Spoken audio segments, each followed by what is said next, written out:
تعالی په نامه بیا هم ټولو ته سلامونه او احترامات وړاندې کوم. مشران ته خپل خاص احترامات، ټولو وروڼو ته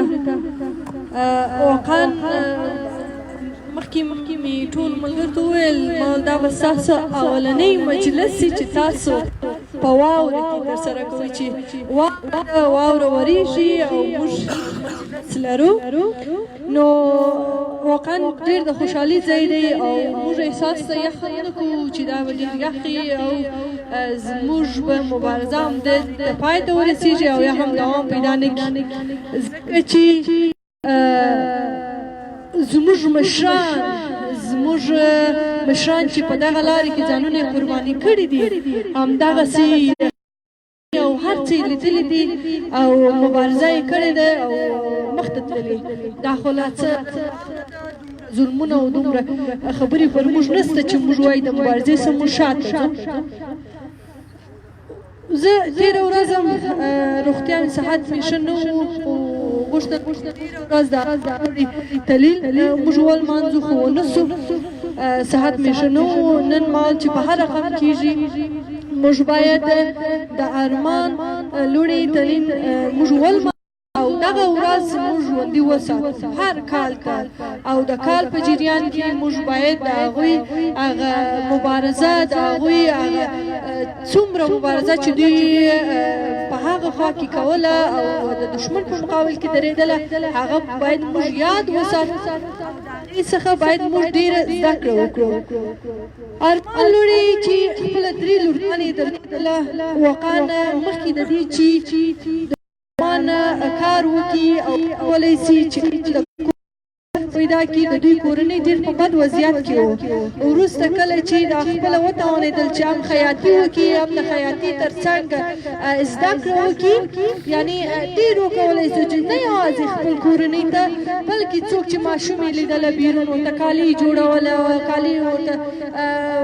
تحفه ورکوله، همچنان ډوډۍ یو چاته ورکوله، څوک چې فیس یې نه درلودې د هغې فیس ورکول، د مکتب دپاره د سنټر دپاره د هغې دپاره مکمله.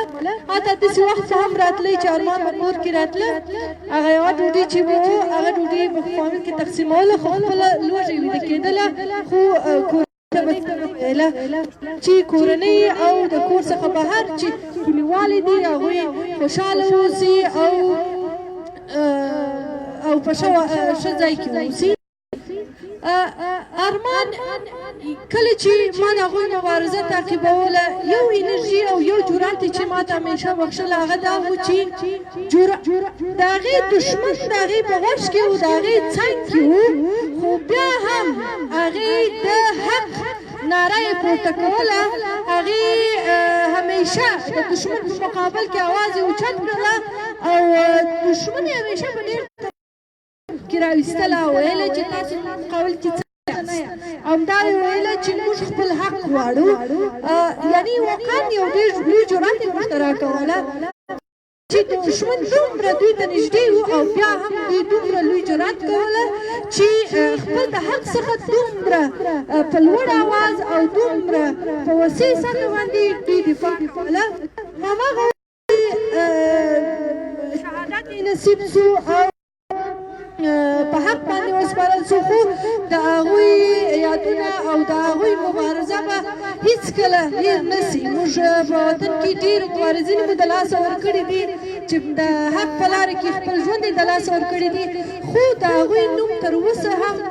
ژوندي دي او کړندي دي او موږ یې همیشه د هغوی د مبارزې وایو چې موږ باید همداسې مبارزین ولرو.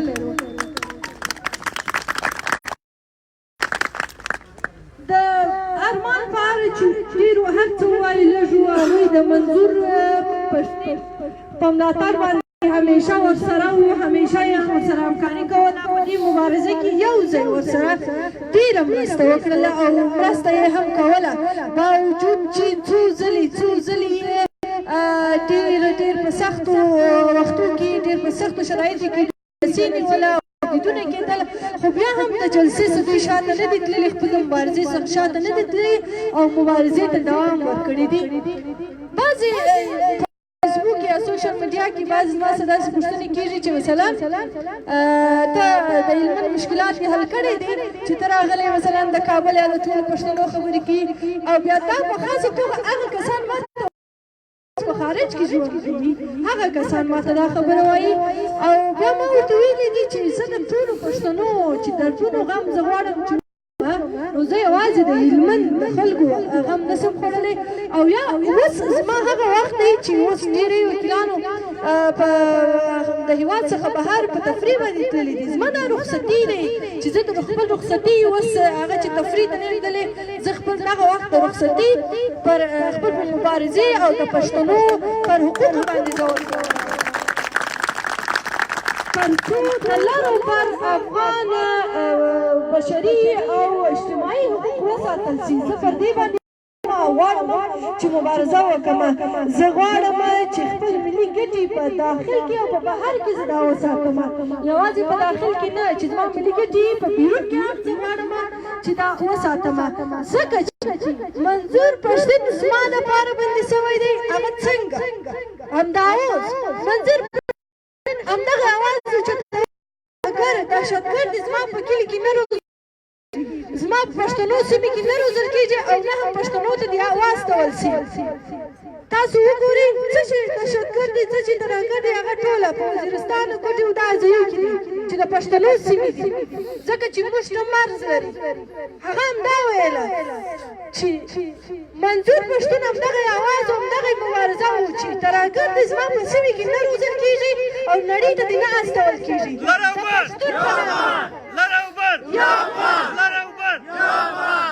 د پښتون په نامه د پښتون نوم دې باد نه شي چې جنګېږي زما دپاره جنګېږي او ویل یې همدا چې باید د پښتنو په سیمه د پښتنو دپاره دا ترهګر ونه روزل شي تر څو هاخوا ته واستول شي زموږ د دوی دښمني اشکار دی چې پر څه شي دی او پر څه شي نه دی ټول نړۍ ته دا موضوع معلوم دی او نن چې منظور پښتون نیولی دی پابند کې ساتلی دی او غواړي د پښتنو اواز اوچت کړي زه د یوې ښځې په صفت باندې زه به هېڅ یو تهدید هېڅ یو څه چې زما د مبارزې مخنیوی وکړي هېڅ څه نشي کولی یعنې هر نوع تهدیدات هر نوع خبره چې زه خپل مبارزې ته دوام ورکوم او زه به خپل د پښتنو اواز چې دلته یې که هلته یې موږ ټوله په ګډه وګړندي وساتو دا اواز یوازې زما نه دی دا اواز د ټولو دی زه پر ټولو هغه ولسونو چې ځان باخبر کړي چې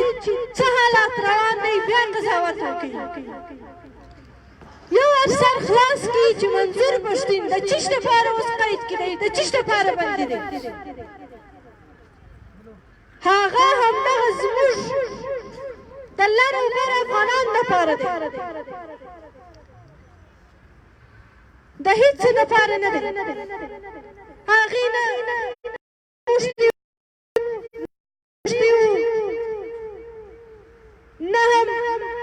وزارت مشتری نه بل څه فقط او فقط زموږ د حقوقو څخه دفاع کول دا به موږ ژوندي ساتو دا اواز به موږ وړو او په ډېره مېړانه توګه خپل مبارزه به کوو ماوی خان باچا خان په ډېرو سختو شرایطو کې مبارزه کړې ده دا واورو خو څه نه دی هغوی تر دې ډېر سختې شرایط یې لیدلي دي چا وژل خان باچا خان شهید ولی خان یې چا ووژل همدغه د پنجاب عسکرو ونه وژل نور دغسې موږ شهیدان ورکړي دي دا مبارزه د لر او بر یو افغان د ټولو پښتنو اواز دی دا که پاکستان دومره ضعیف کېږي چې موږ مبارزه کوو پر موږ باندې د بل شي ټاپه وهي دا د دوی کار دی او د دوی ضعیفوالی شي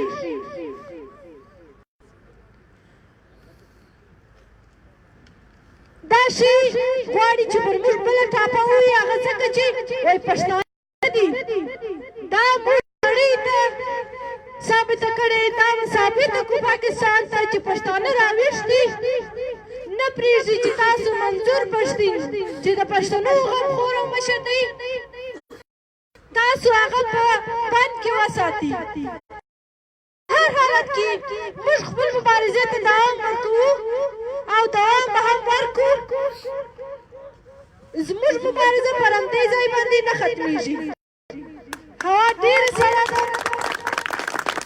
زه نه غواړم ډېرې خبرې وکړم تاسو هم ټول به یې واورو باندې پوښل شوي یاست نو دغه زما پیغام زما ولسونو ته دي پښتون ته ژوندون غواړم ډېر مننه کوم اوس به خیمې ته داخل شو تر څو هوا ډېره یخه ده چې خدای نکرده تاسو ډېر ښایسته نورمالیزاسیون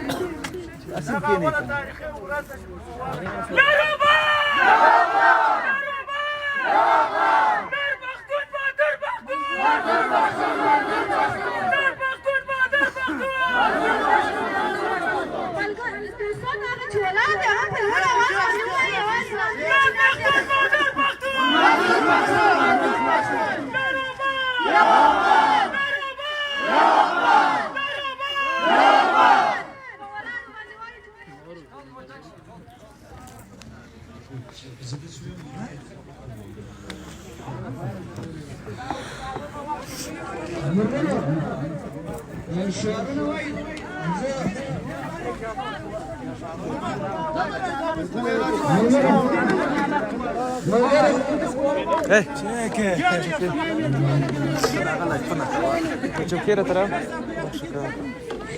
چیزو خوبه نه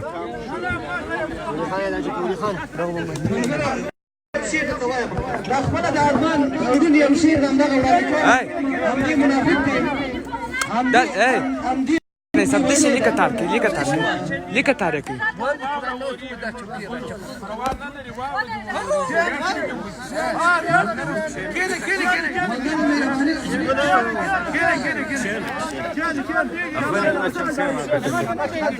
دا به برانونه یوالت د پاکستان پر سیمه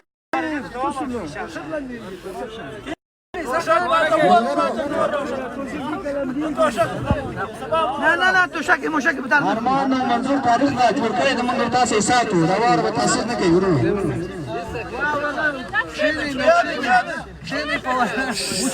څوک چې خبرې کوي نو پاتې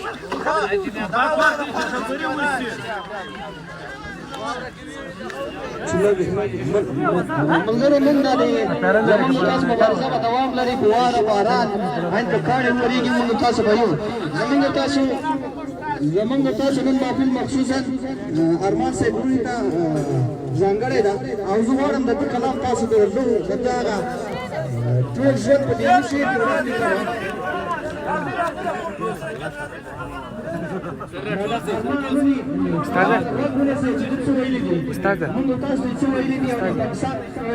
استاذه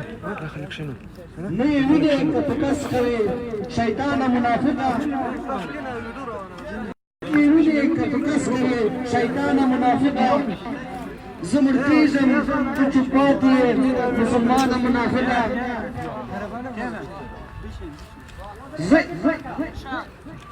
نه یې وینې که په کس کوې شیطانه منافقه زه مړ کېږم ته چوپ پاتې یې مسلمانه منافقه زه انسان نه یم که ستا په بشري حقوق فرق دی زه انسان نه یم که ستا په بشري حقوق فرق دی بل انسان ګڼې ما نه ګڼې انسانه منافقه د ځوانانو اتلانو د شاعرانو قاتل تی د ځوانانو اتلانو د شاعرانو قاتل تی ورځ به راشي بیا به ګورو پاکستان منافقه منظور پښتون منظور پښتون منظور پښتون منظور پښتون یا الله یا الله د ځوانانو اتلانو د شاعرانو قاتل تی ورځ به راشي بیا به ګورو پاکستانه منافقه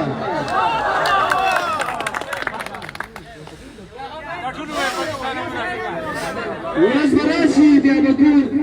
د ځوانانو اتلانو د شعرونو قاتل ته ورځ به راشي بیا به ګورو پاکستانه منافقه